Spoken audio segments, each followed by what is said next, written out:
Today is December 8th, 2022, and we are in Florida. We're at Three Flags, and we are installing a solar system. Our current system was what came from the factory. We had two batteries, glass mat acid batteries, and a 100-watt panel on the roof. That was basically useless. Ran a couple lights. So we are switching over to a 1,000 amp hour battery bank, 5 200 amp hour batteries, and to charge it we are putting in 10 200-watt solar panels. We found these solar panels. I don't know how to pronounce that.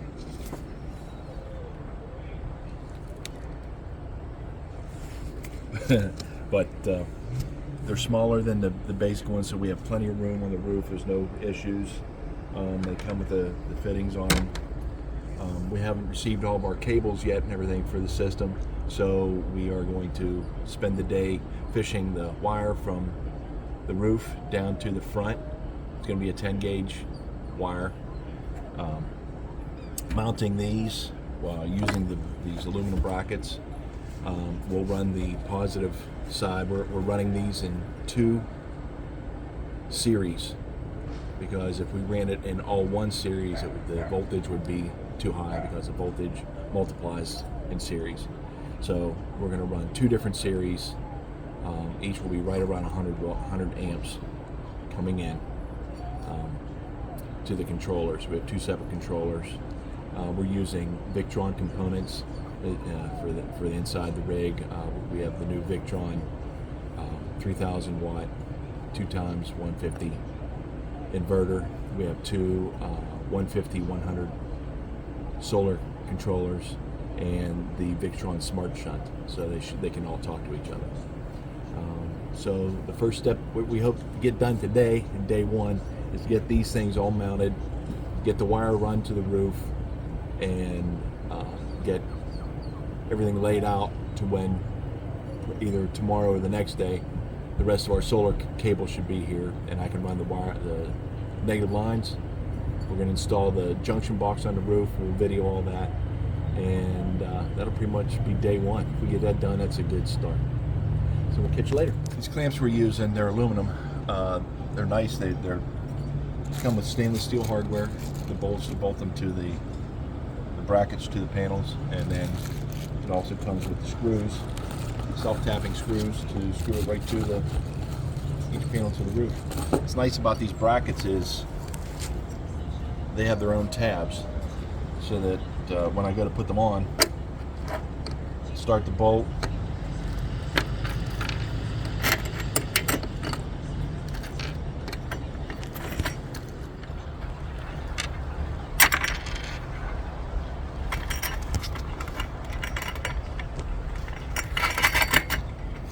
then when I tighten it, 10mm wrench, I push it until the tabs are tight on the side, and it's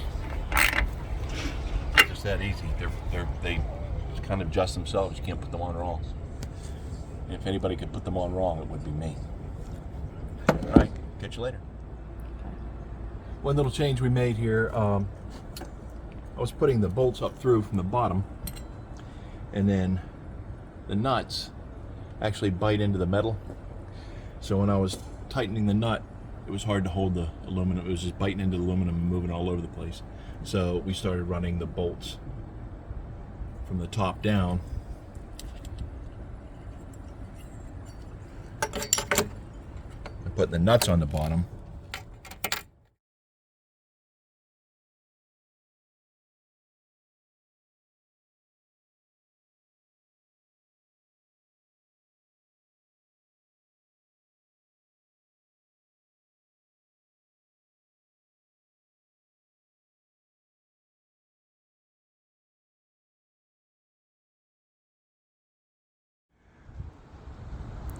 All right, here's the access on the roof.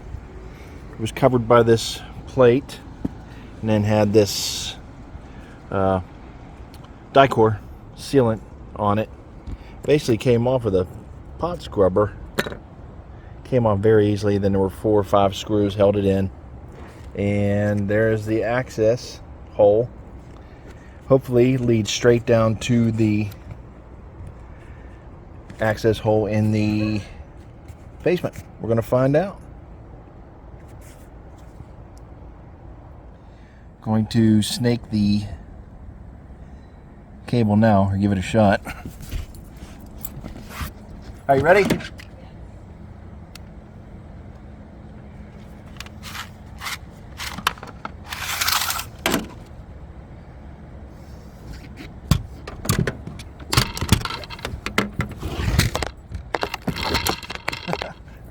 Sorry.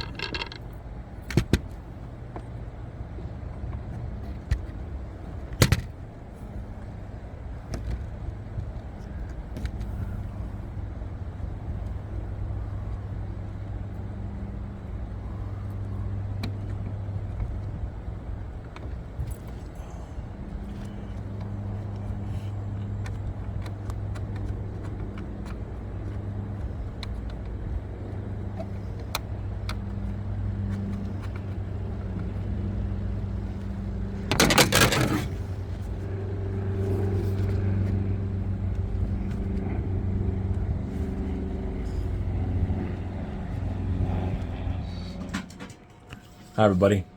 Well, it's the end of day 1 of our solar install project for Over and Out. Our plan was today to get the solar panels up, mounted, wired in series, and wired to the basement. So we'd be basically done on the roof. Unfortunately, ran into a bit of a hiccup. We did get the panels unpacked. We got the clips put on them, the mounts. We got them on the roof, got half of them mounted. Our problem was when we went to run the drop wire from the ceiling to the front area where we're putting the all of our equipment. There was obviously a section, a part on the roof that was marked, it was cut out. There was a hole. There was an access to run wiring from the roof to the basement. And there was, in the cargo area, a sticker on the ceiling showing, and next to a hole showing that that was the access to the roof. They were in 2 different stud spaces. I could have fished for 150 years and never made a connection between those 2 holes. So, thanks for that. We wound up cutting some holes. We wound up cutting a couple holes we didn't mean to cut. And by that I mean I cut a hole in the bedroom wall at the top. In the ceiling. Towards the ceiling, so I'm going to have to fix that.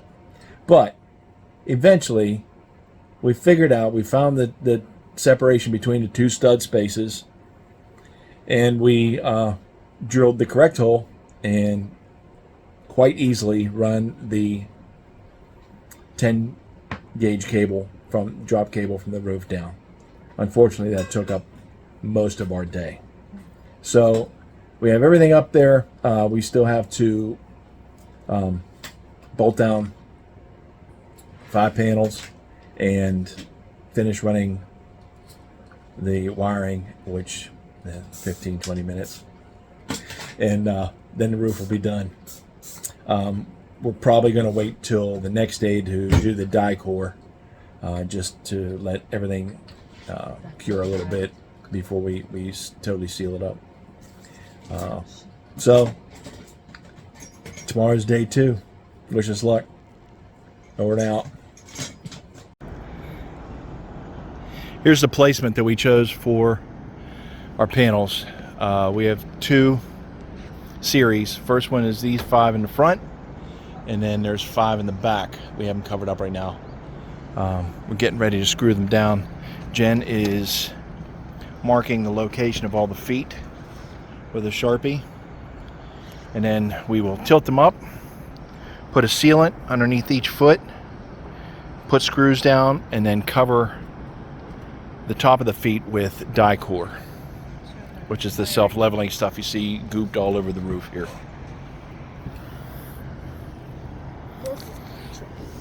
also, before we screwed these down, we wired them in series, leaving the positive end at this end of the series up and around, and then the negative end on this end of the series. And then we'll run those wires, the positive and a negative, over to this box and tie into the 10-2 that we ran from the roof to the compartment downstairs.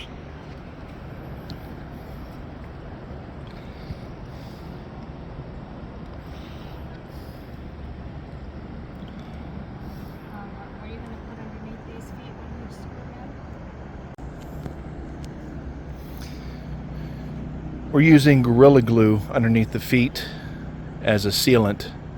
It's actually a Gorilla Glue sealant. And then the die core, but this Gorilla Glue is not self-leveling, so we have to push it down into the holes and push the feet down onto it. The die core is self-leveling. It'll fill itself in around and fill in all the cracks. Go. Hi everybody. Day 2 of solar install. We're in the pass-through right now, the passenger or the luggage compartment. If you look right here, you'll see the sticker that says satellite roof access channel, and then the hole is right here. Don't believe that. And yeah, don't believe that, because we had to drill after several hours and putting a hole in our bedroom wall. We had to move it over this far because there's a stud right here. So the hole in the access was on one side of the stud, and down here was on the other, and that's not a run or a channel. So after much gnashing of teeth and wailing, we these are the 10-2 wires drop wires coming off the roof. Drilled a hole right here, and then the wires are going straight through into there. To our next step will be to a cutoff switch, and then to the battery monitors. Okay. This is the front compartment. This is where everything's going, in the front compartment. If you can see back up in here, there's the wires coming through from the drop from the roof. I'm going to come over here. I'm going to hook it to a switch, and then I'll mount the 2 battery monitors right in this area. 2 bus bars will go in this area, and then the battery bank is going to sit on top of this. We built a frame to support it, because this won't support the weight, but the sidewalls will. So we have a frame built. I'm going to strap the batteries to that frame, sitting on top of this, and then basically start wiring. Okay. All right, everybody. We're hooking up the solar cables, and these are M4 fittings. And there's a male and a female. I'm sure everybody knows what that means. These are the crimpers. Now, when you're making these fittings, there's also a male and a female post. This is what goes inside the plastic fittings. Now, when you're making a female fitting, you use a male interior. It doesn't make sense, but it does.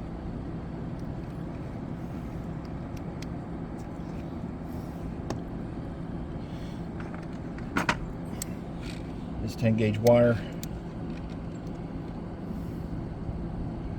front back about an inch or so, or strip it, I mean.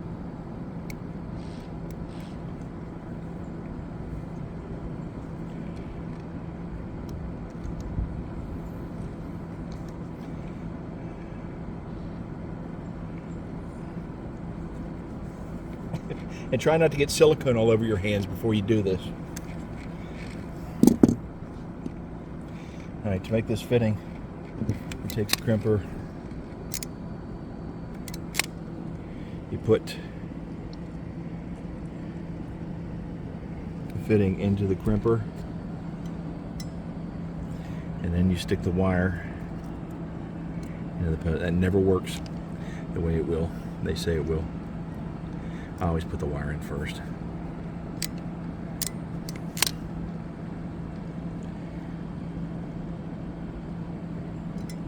into the crimper, and then you crimp it and keep squeezing until it releases. Give it a tug to make sure it's tight. And then you find the fitting that you lost. Okay. Inside this there is, you put the nut on first, and then the retainer,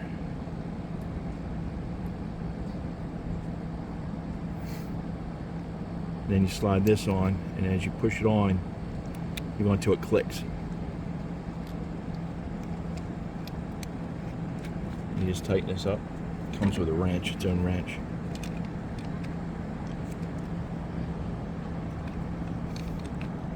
You don't have to go gung-ho on these, just tighten them up until it makes a seal so it's waterproof. And there you have it, that's female fitting. Or drop cable, so it does not get fitting. And then this one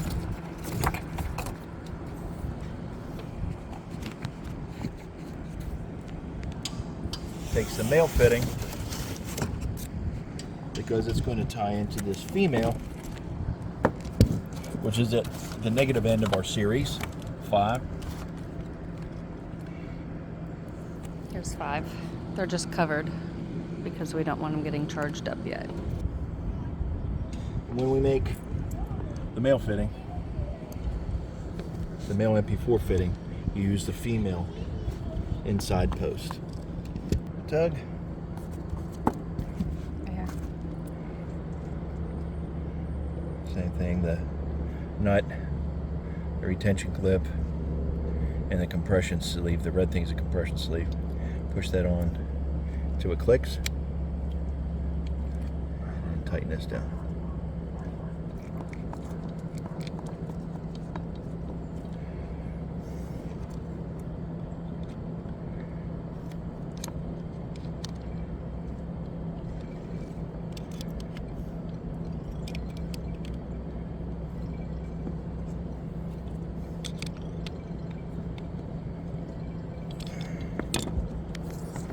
There you have it.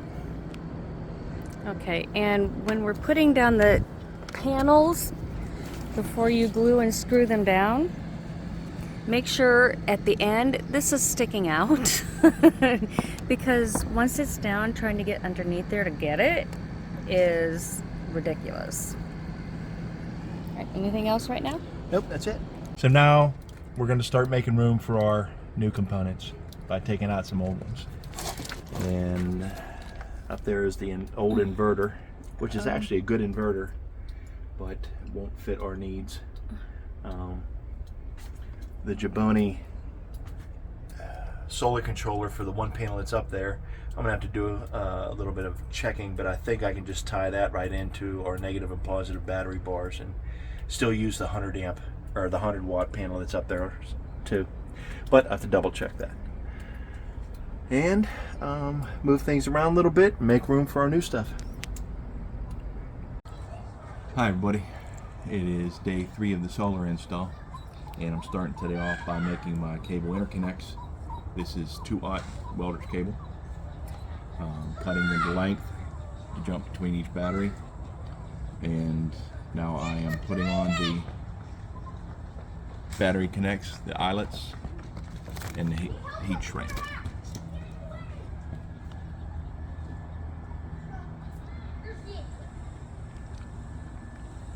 Got to be careful when you're doing this, you don't want to cut into the copper because this welding cable is very fine strands and it's easy to cut.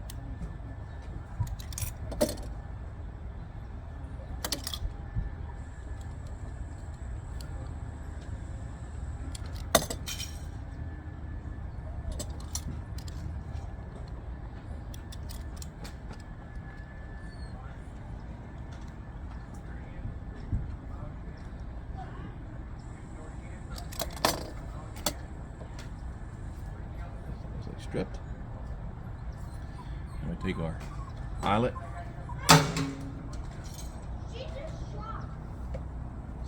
stick it on, and with our batteries the post is straight down through, so I want to go with my bend so it lays flat. So when I crimp it, I want that all to be in the same direction. They make hydraulic crimpers. These take a little more muscle, but they are a lot quicker.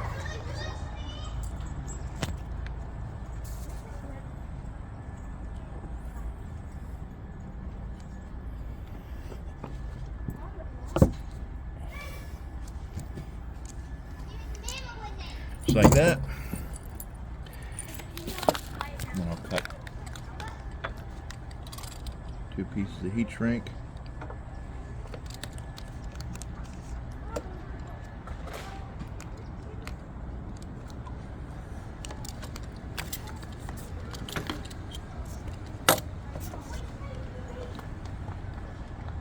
Slide the heat shrink over, take it out to where it covers about that much of the terminal. This heat shrink, not only does it shrink in place, it has a glue on the inside that's activated by the heat.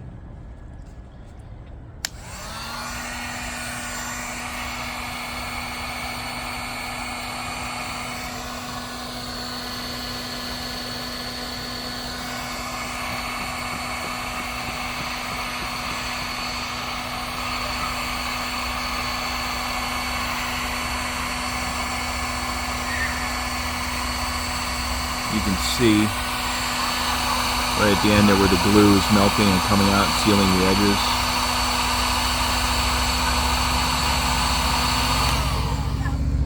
If you don't have a heat gun, you can pick them up. They're really cheap.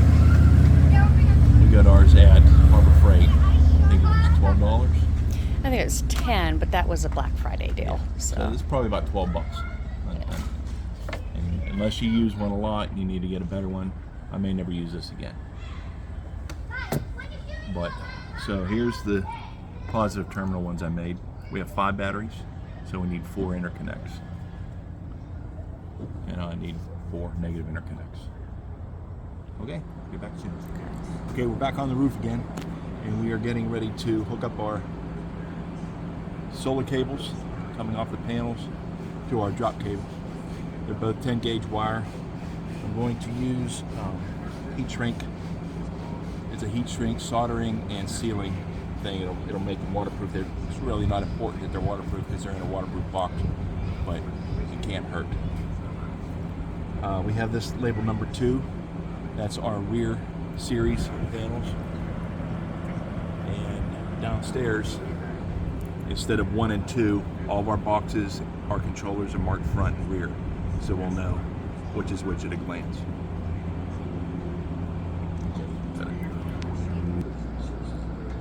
Okay. Okay, to run our cables into the box, we're using these, they're called cable glands. And basically, this screws into the box. It's like a cable retainer. And then you put the cable through, and then when you twist this tight, a rubber grommet tightens around the cable and makes it waterproof, so the water can get in the box.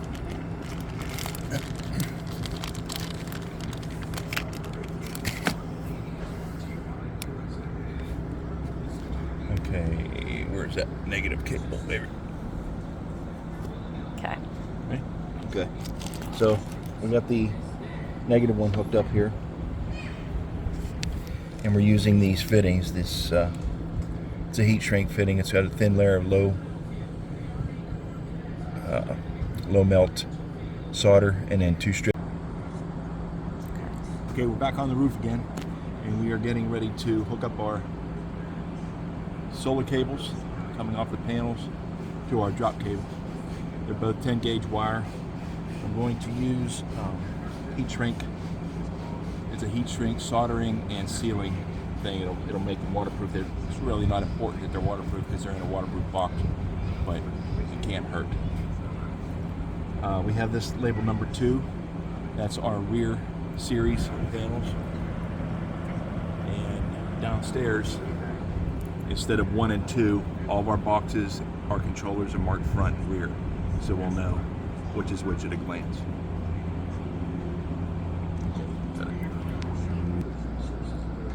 Okay. Okay, to run our cables into the box, we're using these, they're called cable glands. And basically, this screws into the box. It's like a cable retainer. And then you put the cable through, and then when you twist this tight, a rubber grommet tightens around the cable and makes it waterproof, so the water can get in the box.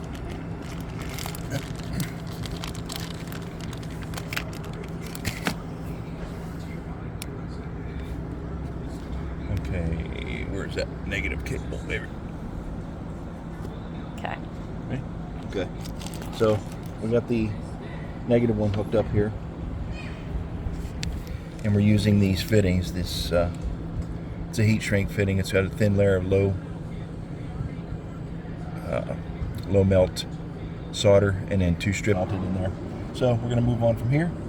Take the fitting, put it over the wire, take our positive from the roof,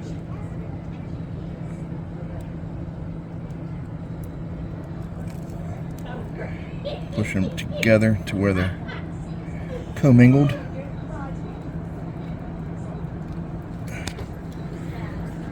And put about 4 minutes of heat on it. We're not going to make you watch the whole 4 minutes though.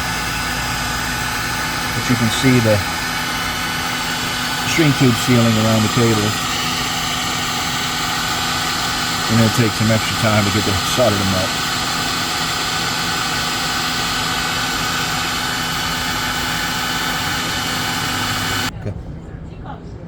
Alright, that's what they look like when they're done. Oh, melty and gooey, but they're strong. Alright, now we do the other set. Seal this box, and we're done. Melted in there. So we're going to move on from here. Take the fitting, put it over the wire. Take our positive from the roof.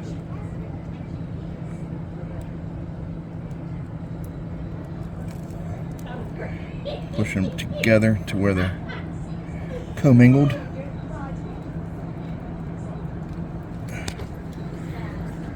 And put about 4 minutes of heat on it. We're not going to make you watch the whole 4 minutes though. But you can see the string tube sealing around the cable, and it'll take some extra time to get the solder to melt.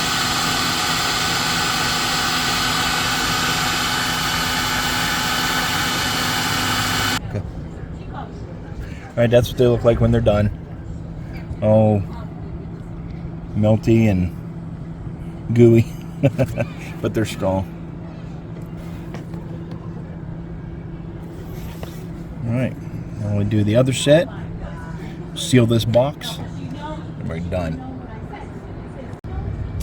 One other thing I forgot to mention, after we're done with connecting everything, I'll shove the extra wire down in here, and then these will be attached to the inside as a strain relief. I use these. This will wrap around the wire, and then it screws to the inside, so it's not from the rig moving and there's any movement of the wire, it won't pull these apart. Okay, so we got all of our connections made. We got all the heat connections made.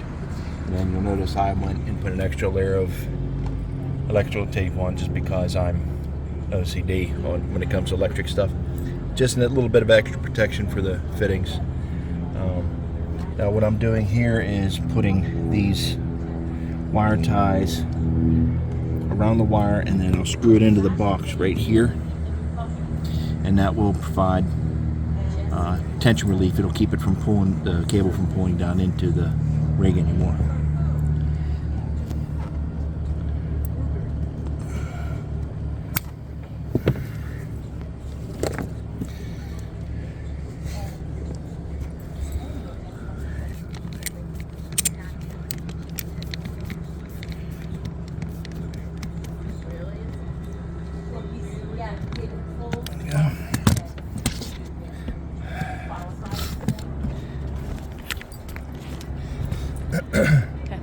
Okay, here's our front section coming in, our front series of batteries. Here's the rear series, positive, negative, positive, negative. Well, not And batteries, it's panels, isn't panels, yeah. Okay. And then I use these two as strain relief so that these don't pull down in. Everything stays put. The box, you can see here, it's got a rubber gasket all the way around here. So when I screw this on here, this will be watertight. I'll tighten these. There's a rubber grommet inside these that tightens around the cable, so that'll be watertight. And when we put this down yesterday, we put silicone around it. Once everything's done, I'll put the Dicor self-leveling sealer around it, so it will not leak. Okay, now. We're back. We got everything wired in, box is closed up, sealed up. Now, the last step on the roof is to, you'll see the tape we put down. Just did that to hold our wire runs so they don't flop around in the wind and rub up against the edges of the panels. And keep us from tripping over them when Right, we when come we're up walking here. up here. Now the next step is Dicor lap sealant. It's, like I said, it's the gooey stuff that's all over the roof. It never really cures. You can step in and leave a footprint at any time. But that's what we're going to put on top of these to seal the screw holes from the top and just to basically seal everything to the roof. We have to clean it with alcohol first.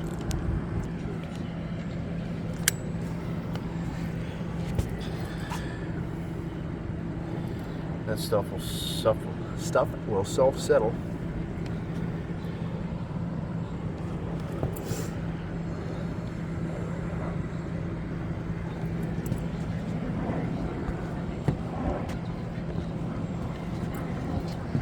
We cleaned around this with alcohol too before we're putting this down.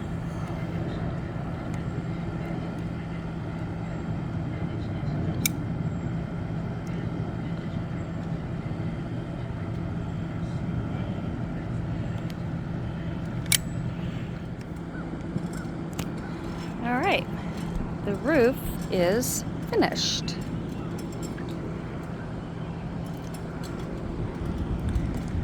Here's our first set of series of panels. Just tape down. Sealant on everything. Here's our second set.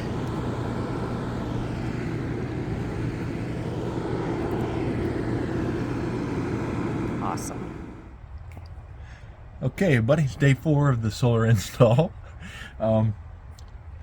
So we're starting to do. We finished up the roof yesterday. We got the finished the wiring, everything run down. Put the Dicor on all the feet from the panels. Got the wired into the switches here, and the switches are shut off. So we uncovered the panels. So whenever we're ready to go live, I'll just flip the switches here, coming down from the roof, and it'll go into the batteries, hopefully. So under here, there's our 2 Victron controllers. Power's coming down from the roof, goes into the controller through those 15 amp breakers up there. They're going to come out of that's 10-2 wire feeding into from the panels to the controllers. From the controllers to the bus bars is the 4.0 cable, and it runs through these breakers here, 60 amp breakers, down to the bus bars. And so from here, we're going to put the battery bank over here on the rack that we made, and then the controllers will be in the bus bars, and the batteries will run through a smart shunt, which is another Victron tool, Victron appliance. And then we'll have our DC charging ready. And then the next step after that will be to run from the inverter, which is going to sit down here, back over to the switch that switches between shore power and the generator, and then from the Victron to the control panel, the fuse panel inside the rig, and that will be it. So I'm going to get to it. Okay, we're halfway done, halfway through day 4. Just finished installing the batteries, and the way I did that was I built this frame out of 2x3s that sat on top of the generator box, because the top panel of the generator box isn't strong enough to hold any weight. It just buckles, but the sides are very strong. So built this frame to span the 2 sides and carry the weight of the batteries, which is right around 250 pounds for all of them. There's 5 200 ampere batteries.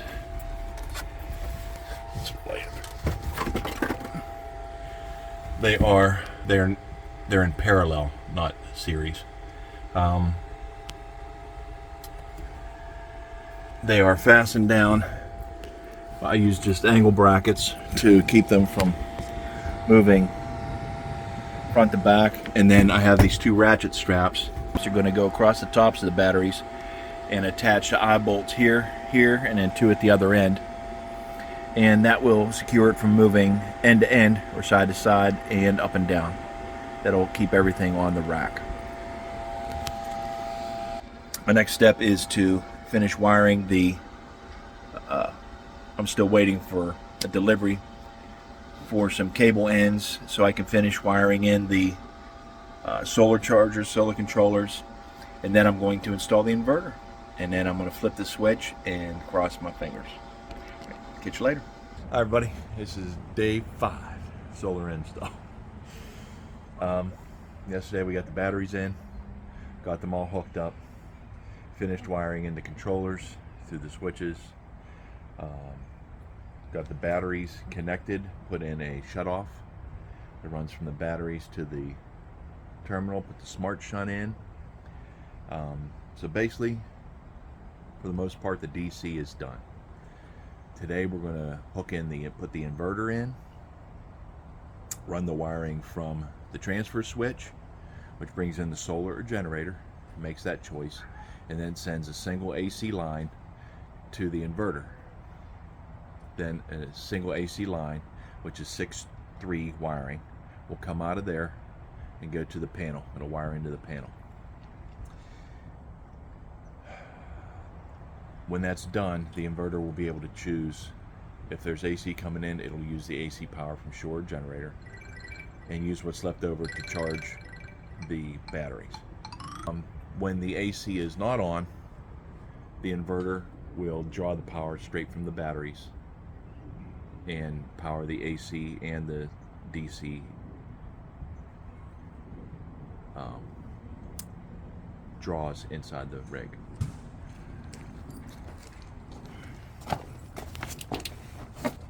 Okay,